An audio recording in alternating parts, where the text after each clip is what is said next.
지금부터 117년 전 이 밀양 땅, 이 밀양 도성에 교회가 없는 시절이었습니다. 그런데 1908년 11월 5일 이 땅에 고삼종 집사님께서 자신의 방을 내어놓고 예배를 드릴 수 있게 하셨습니다. 집사님의 집에서 예배를 드리게 되어지는 귀한 작은 시작이 4년이 지난 1912년 24칸 교회를 건축하게 되어지죠. 그래서 이 밀양읍성에 십자가를 세우게 되어지는 교회가 시작이 되어졌습니다. 교회가 시작되어지고 교회 속의 성도들이 심어야 할 것을 꼭꼭 심었습니다. 장로님이 나오게 되어졌고 권사님들이 나오게 되어졌고 집사님들이 나오게 되어지면서 당회가 조직되어지지요.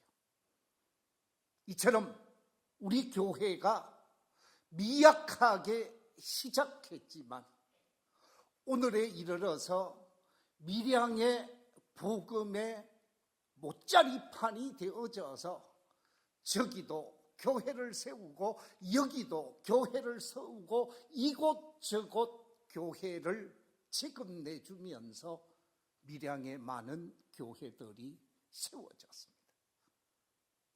심은 결과 아름다운 열매가 거두어지게 되어졌습니다. 저는 오늘 창립 117주년이라는 뜻깊은 주일을 맞이하면서 그대로 거두리라 하는 제목으로 말씀의 은혜를 나누고자 합니다. 저를 한번 따라해 주시면 감사하겠습니다. 그대로 거두리라. 한 번 더 하겠습니다. 그대로 거두리라. 우리 성도들이 심은 거룩한 씨앗의 열매를 그대로 거두는 역사가 우리 속에 나타나고 교회 속에 나타나고 삶의 결과 속에 나타나게 될 줄로 믿습니다. 오늘 본문 속에 보면 7절에서 이렇게 말씀하고 있습니다. 스스로 속이지 말라. 하나님은 업신여김을 받지 아니하시나니 사람이 무엇으로 심든지 그대로 거두리라. 이 말씀 속에서 우리가 주목해야 하는 것은 스스로 속이지 말라 하는 말씀입니다. 스스로 속이지 말라고 하는 말씀은 내가 A를 심어놓고 B를 거두려고 하는 것은 스스로 속이는 일이라는 거죠. 성령을 위하여 심지 아니하고 성령의 열매를 거두는 것은 스스로를 속이는 것입니다. 그렇습니다. 사람이 무엇으로 심든지 그대로 거두게 되어집니다. 여러분, 이 가을 추수하는 현장을 보십시오. 5월 6월에 벼를 심은 사람만이 이 가을에 벼를 수확하고 있는 것을 보게 되어집니다. 콩을 심은 사람이 콩을 수확하게 되어집니다. 문경 지역에서 목회를 하고 있는 한 목사님이 저한테 문자를 보내왔습니다. 가을에 추수를 했는데 들깨 수확을 많이 했습니다. 목사님이 생각 있으면 사십시오. 들깨를 심은 결과를 수확했다고 하면서 건강에 좋은 들깨를 사라고 연락이 왔어요. 감사한 일이죠. 그렇습니다. 한 달 정도 됐나요? 사포에서 사과대추를 심어놓고 사과대추 수확을 하신다고 그래서 제가 한 10박스 정도 우리 전국의 제 지인들에게 좀 보냈습니다.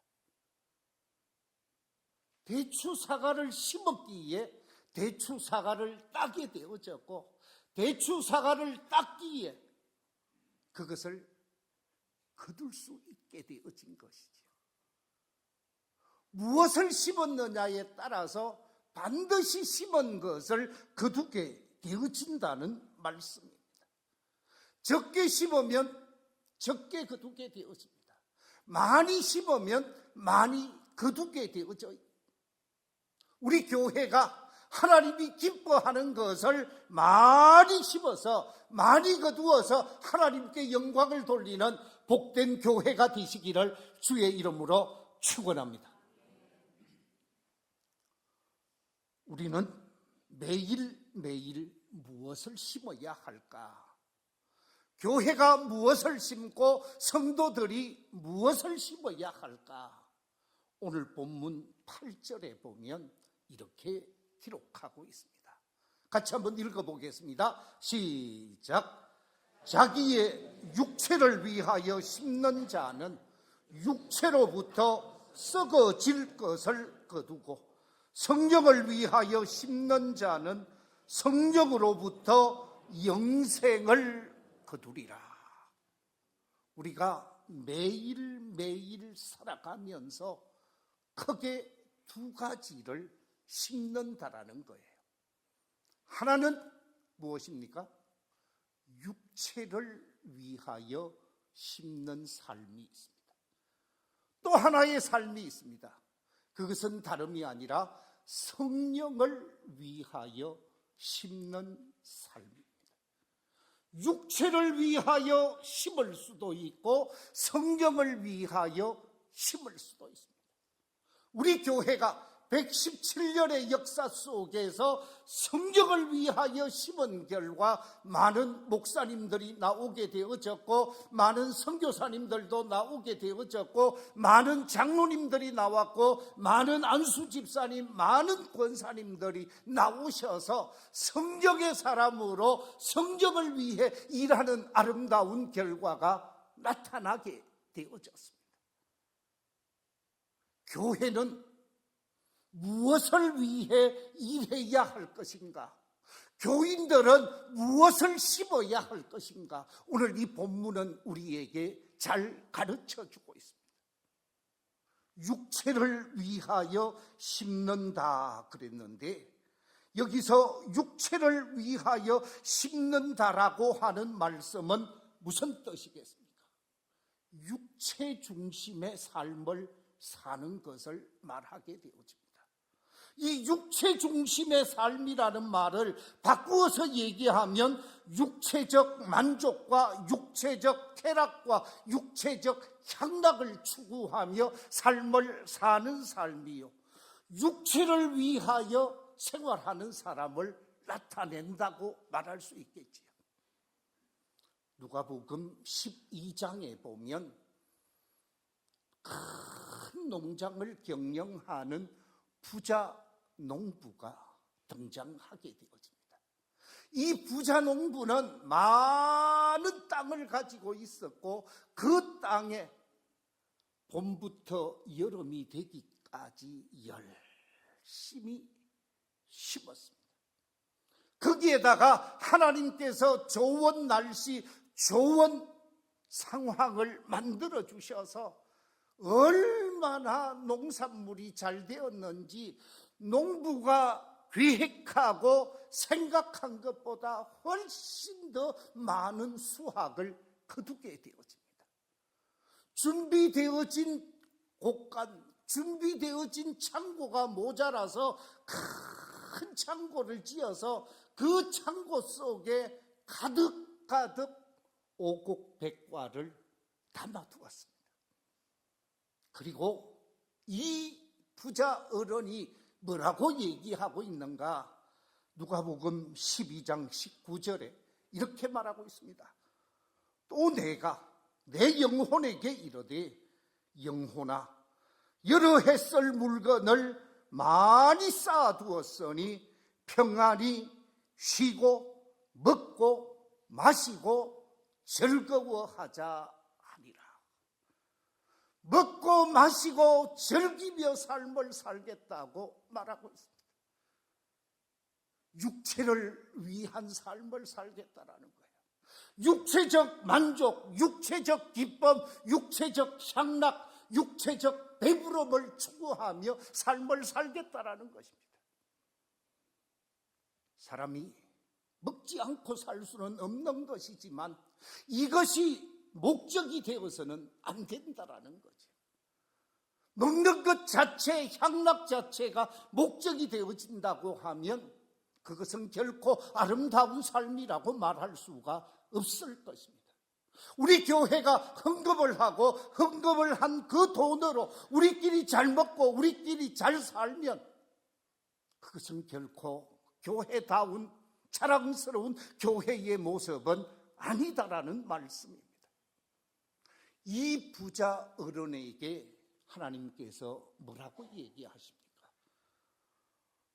누가복음 12장 20절에 이렇게 말하고 있습니다. 우리 같이 한번 읽어보겠습니다. 시작. 어리석은 자여 오늘 밤에 네 영혼을 도로 찾으리니 그러면 네 준비한 것이 누구의 것이 되겠느냐. 창고에 가득 쌓아두었는데 네 영혼을 도로 찾으면 쌓아둔 것 그거 누구의 것이냐. 어리석은 사람이라고 규정을 하고 있습니다. 그렇습니다. 육체 중심적 삶을 살고 세상 중심적 삶을 살고 향락 중심적 삶을 살게 되어지면 그 사람은 어리석은 사람이 되어지고 하나님 앞에 가서 책망받을 수밖에 없다라는 것이죠. 그래서 이 부자에게 하나님께서 덧붙이신 말씀 누가복음 12장 21절에 이렇게 말하고 있습니다. 자기를 위하여 재물을 쌓아두고 하나님께 대하여 뭐하지 못한 자? 부요하지 못한 자가 이와 같으니라. 여기서 이와 같다라고 하는 말은 앞에 말하고 있는 어리석은 사람과 같다라는 거예요.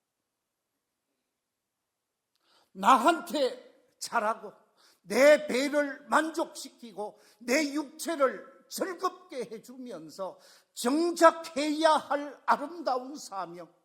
오늘 우리 김장로님 기도하실 때에 교회의 방향성에 관해서 기도하셨는데 교회가 선교를 위해 전도를 위해 생명구원을 위해 주의 사랑을 위해 귀하게 사명을 감당하는 것을 망각하고 만약에 교인들끼리 먹고 마시고 즐기고 우리끼리 재미있게 살자고 그러면서 해야 할 일을 하지 않는다고 하면 그 교회는 있으나 마나한 교회요 주님으로부터 책망받을 수밖에 없는 교회가 되어질 것입니다. 자기를 위하여 재물을 쌓아두고 하나님의 일, 하나님의 선교, 하나님의 사랑, 하나님의 복음에 아름답게 헌신하고 봉사하지 않는 사람이 있다면 그 사람은 이 부자처럼 어리석은 사람이라는 거예요.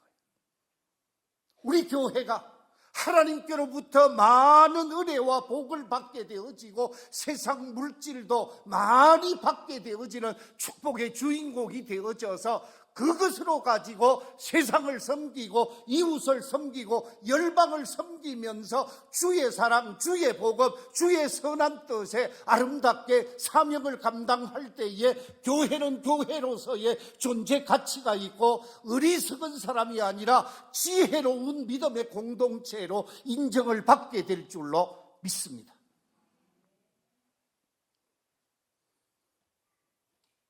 요즘 우리 대한민국에서 축구하는 축구 선수 중에 가장 인기가 있는 축구 선수가 누구인가? 아마 여러분 다 아시겠습니다만은 여러분이 보시기에 아주 인기 있는 사람은 손흥민이라는 축구 선수이지요. 그런데 23년 전 이 대한민국의 월드컵이 열렸을 때 최고 인기 있었던 사람은 누구였습니까? 박지성이었습니다. 왜 박지성이가 인기가 있었느냐? 이 박지성 선수는 잘생긴 얼굴도 아닙니다. 남자치고 참 못났습니다. 그렇죠? 아마 여기 박지성이만큼 못생긴 사람은 아무도 없는 것 같아요. 그런데 박지성이는 다리도 무슨 발이라고요? 어떻게 그렇게 잘하세요? 다리도 편발이라고 그러더라고요. 얼굴도 그렇지 다리도 운동할 만한 다리가 아닌데 그 당시 23년 전에 가장 열심히, 가장 성실히, 가장 꾸준히 노력한 사람, 그래서 가장 겸손하게 운동한 사람, 그 사람이 박지성이었습니다. 그래서 감독의 사랑을 받았고 유럽으로 차출되어져 가서 맨체스터에서 인기 있는 정말로 다른 선수들에게 잘 어시스트 하면서 좋은 평가를 받았습니다. 그런데 저는 박지성보다 방금 나왔던 사진 중에 여러분 보시기에 제일 오른쪽에 있는 사람 누구요? 이영표를 좋아합니다. 왜? 이영표는 머리가 비상한 친구라고 인정을 받았습니다. 이 이영표 선수는 축구라는 똑같은 축구를 그라운드에서 했습니다. 이 박지성이나 손흥민이나 이런 친구들처럼 똑같이 그라운드에서 자신이 가지고 있는 재능, 축구라는 재능을 가지고 열심히 축구를 했습니다마는 박지성이도 자기를 위해 운동을 했습니다. 자기 이름, 자기 인기, 자기 명예, 자기 만족을 위해 운동을 했습니다. 그러나 이 이영표 선수는 박지성이나 다른 선수들과 달랐습니다.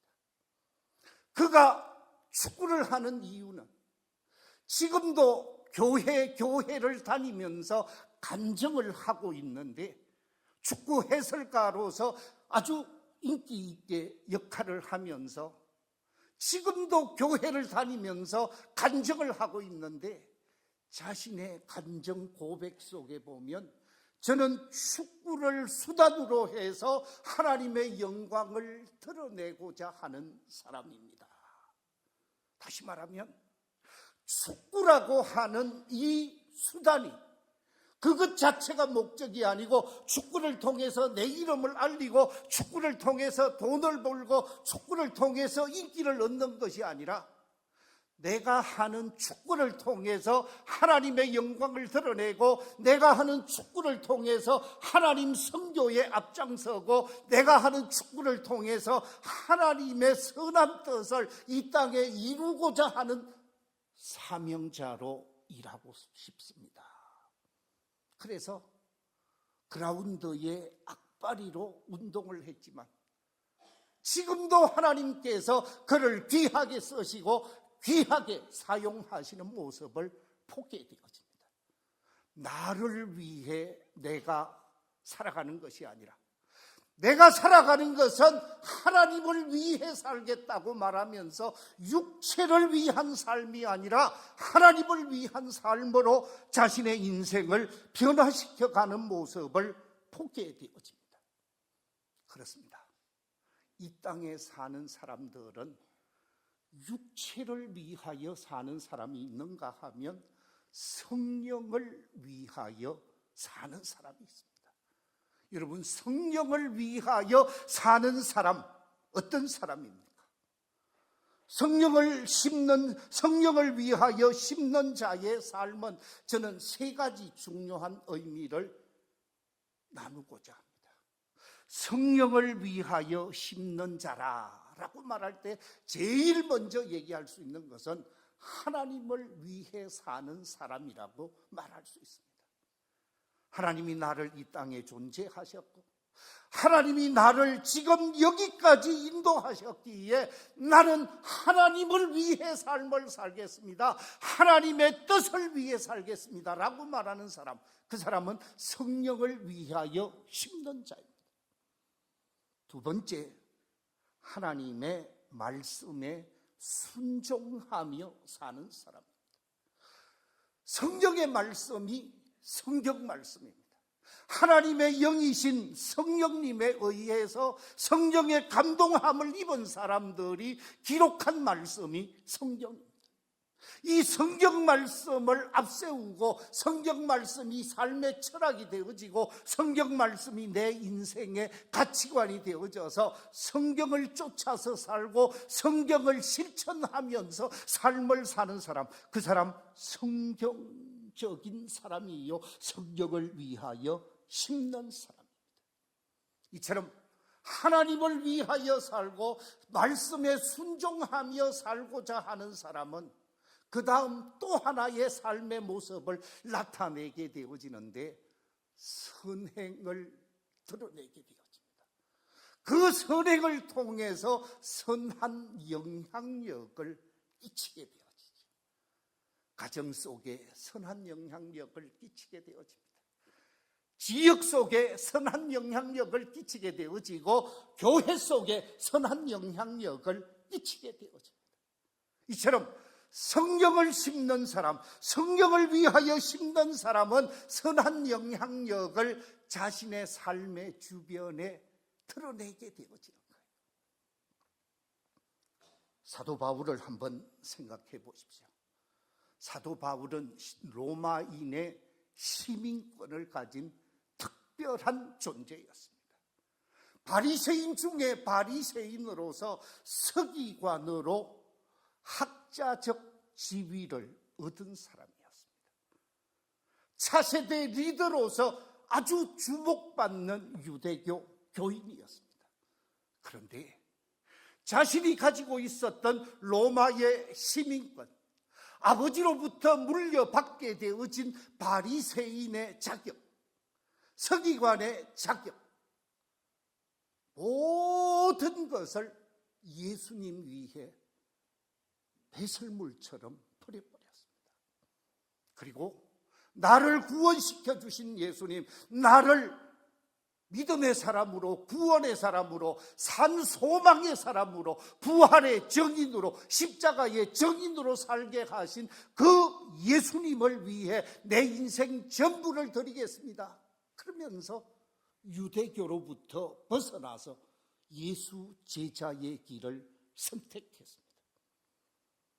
그가 주님을 위하고 복음을 위하고 말씀을 증거함에 있어서 어떤 고난을 받았습니까? 어떤 아픔을 경험했습니까? 고린도후서 11장 23절 이하 27절에 보면 사도 바울은 이렇게 고백하고 있습니다. 우리 같이 한번 읽어보겠습니다. 시작. 그들이 그리스도의 일꾼이냐 정신없는 말을 하거니와 나는 더욱 그러하도다. 내가 수고를 넘치도록 하고 옥에 갇히기도 더 많이 하고 매도 수없이 맞고 여러 번 죽을 뻔하였으니 유대인들에게 40에 하나 감한 매를 5번 맞았으며 3번 태장으로 맞고 1번 돌로 맞고 3번 파선하고 1주야를 깊은 바다에서 지냈으며 여러 번 여행하면서 강의 위험과 강도의 위험과 동족의 위험과 이방인의 위험과 시내의 위험과 광야의 위험과 바다의 위험과 거짓 형제 중에 위험을 당하고 또 수고하며 애쓰고 여러 번 자지 못하고 줄이며 목마르고 여러 번 굶고 춥고 헐벗었노라. 예수님이 많은 고난과 아픔을 경험했지만 나는 그것이 성경을 위하여 사는 삶이요, 그것이 하나님을 위한 삶이요, 그것이 하나님의 말씀에 합당한 삶이기 때문에 나는 이 길을 걸을 수밖에 없습니다. 그러면서 육체를 위하여 살지 아니했고 세상 중심적 삶을 선택하지 아니했고 성경을 위하여 심는 자로 성경의 사람으로 삶을 살게 되어졌습니다. 그렇습니다. 교회는 바로 하나님을 기쁘시게 하고 하나님을 영화롭게 하기 위해서 하나님의 선한 뜻을 많은 사람들에게 드러내는 복된 삶의 모습, 우리 주님의 복음을 증거하고 우리 주님의 사랑을 실천하고 헌신하는 성령의 도구로 삶을 사는 것이 가장 의미 있고 가치 있는 우리 하나님이 기뻐하는 일이라는 것이지요. 사도 바울은 로마를 가고자 많은 애를 썼습니다. 로마를 향하여 가기 위해서 많은 시도를 했지만 마지막 인생 후반전에 예수의 몸이 되어서 로마를 가게 되어지죠. 로마에 가기 전에 로마에 있는 성도들에게 편지를 쓰게 되어집니다. 그 편지에 보면 감동적인 감정이 기록되어져 있습니다. 우리 함께 로마서 14장 6절 이하 8절 말씀 같이 한번 읽어보겠습니다. 시작. 나를 중히 여기는 자도 주를 위하여 중히 여기고 먹는 자도 주를 위하여 먹으니 이는 하나님께 감사함이요 먹지 않는 자도 주를 위하여 먹지 아니하며 하나님께 감사하느니라. 우리 중에 누구든지 자기를 위하여 사는 자가 없고 자기를 위하여 죽는 자도 없도다. 우리가 살아도 주를 위하여 살고 죽어도 주를 위하여 죽나니 그러므로 사나 죽으나 우리가 주의 것이로다. 여기서 3가지를 짚고 있습니다. 첫째, 나를 중히 여긴다 그랬는데 여기서 날이라고 하는 말은 절기를 이야기하는 것입니다. 이스라엘 백성들이 지키는 절기가 있지 않습니까? 유월절이 있습니다. 초실절이 있습니다. 성령 강림절로 표현하고 있는 77절이 있었습니다. 장막절, 수장절. 여러분, 이스라엘 백성들이 지키는 절기를 왜 중요하게 여기느냐? 그 날을 중요하게 여기는 것은 주님을 위하여 하는 일이기 때문이라는 거예요. 먹는 것, 사람은 먹고 살아야 되잖아요. 먹는 것을 중요하게 여기고 먹는 것도 주님 위하여 먹고 먹지 않는 것도 주님 위하여 먹지 않는다고 말을 하고 있습니다. 먹는 문제, 사는 문제, 모든 문제가 주님 중심으로 삶을 살아가고 있노라고 고백하는 사도 바울의 간증이야말로 성령을 따라 사는 사람이라는 거예요. 자, 여러분, 전라남도 신안하면 여러분은 누가 생각이 나요? 그렇죠? 김대중 대통령이 생각이 날 겁니다. 전라남도 신안군과 무안군은 정치적으로 하나의 영역이었습니다. 그런데 여기는 반드시 김대중 대통령이 점을 찍으면 그 사람은 반드시 뭐가 되는 사람이요? 국회의원이 되는 사람이에요. 그래서 아마 여러분 아시잖아요. 한하갑 씨 알지요? 한하갑 씨가 김대중 대통령의 비서로 오랫동안 했어요.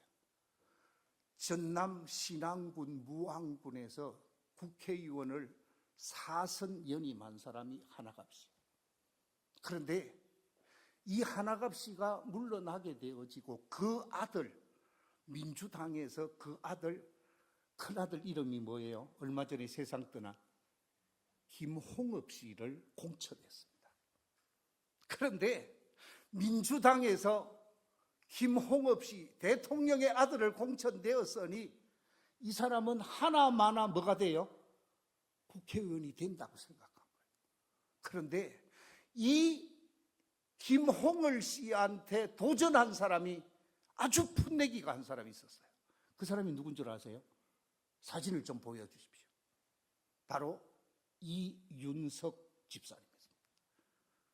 우리 교단 서울의 집사님이셨는데 김홍업 씨와 이윤석 씨가 붙었어요. 지금 조금 오래된 이야기입니다. 왜 제가 이 얘기를 하느냐 하면 이윤석 집사님의 간증을 듣고 소개하는 겁니다. 두 사람은 골리앗과 다윗 싸움이라고 그랬어요. 왜냐하면 김대중 대통령의 아들이니까 이거는 무조건 하고 된다고 생각합니다.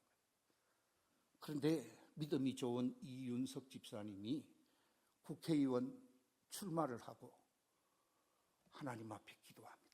하나님, 제가 이번에 국회의원 출마하는데 제가 국회에 가서 하나님 기뻐하는 국회의원 되겠습니다.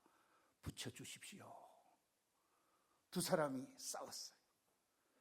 두 사람이 치열하게 운동을 하고 그 지역에 있는 모든 주변의 목사님들에게 기도 요청을 하면서 도와주십시오 요청을 했습니다. 누가 됐을까요?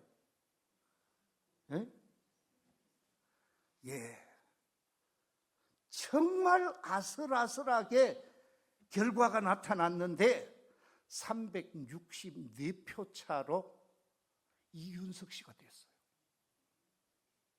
이윤석 씨가 364표 차로 돼가지고 25살에 하나님 앞에 기도할 때 하나님 저를 국회의원 시켜주면 제가 대한민국의 훌륭한 국회의원으로서 하나님 영광 드러내겠습니다 하고 기도하고 국회 앞에서 기도하는 사진을 한번 보여주십시오. 저 오른쪽에 하얀 옷을 와이셔츠를 입고 있는 것이 국회의원 출마하기 25년 전에 기도한 사진입니다. 25년이 지나서 364표 차로 김홍업 씨를 넘어뜨리고 본인이 국회에 당선돼 가지고 국회에 오기 바로 직전에 하나님 앞에 기도하면서 하나님 제 기도식 들어주셔서 감사합니다. 제가 국회에서 정말 하나님 기뻐하는 국회의원이 되겠습니다. 그러면서 기도하고 있는 모습입니다. 심었어요. 꿈을 심었습니다. 뜻을 심었습니다. 거룩한 하나님의 일꾼이 되고자 하는 뜻을 심었다고 본인은 25년 전에 심은 것을 하나님께서 응답해 주셨다라고 고백하면서 간증하는 것을 보고 그렇다. 우리가 언제 열매를 맺을지는 모르지만 성령을 위하여 심는 사람이 되어지고 성령의 뜻에 합당한 거룩한 씨앗을 심으면 심은 결과 언제가 될지는 모르지만 이루어진다는 약속의 말씀이지요. 사랑하는 성도 여러분, 심으면 심은 대로 거두게 되어집니다. 육체를 위하여 심는 사람은 육체로부터 안 좋은 것을 거둘 수 있지만 성령을 위하여 심는 자는 성령으로부터 아름다운 열매, 영광스러운 열매를 거두게 되어집니다. 우리 교회가 지금까지도 하나님이 기뻐하는 성령의 거룩한 뜻에 합당한 교회로서 신실한 열매를 얻기 위한 성령의 씨앗을 심었는데 앞으로도 계속해서 하나님이 기뻐하는 아름다운 씨앗을 심어서 성령의 열매를 거두는 복 있는 재단이 되어야 하는 줄로 믿습니다. 더 나아가서 우리 성도님들 한 분 한 분도 성령을 위하여 심는 자들이 되어져서 성령의 아름다운 열매로 구원의 사람, 영광의 사람, 하나님의 사랑받는 믿음의 사람들이 다 되시기를 주의 이름으로 축원합니다.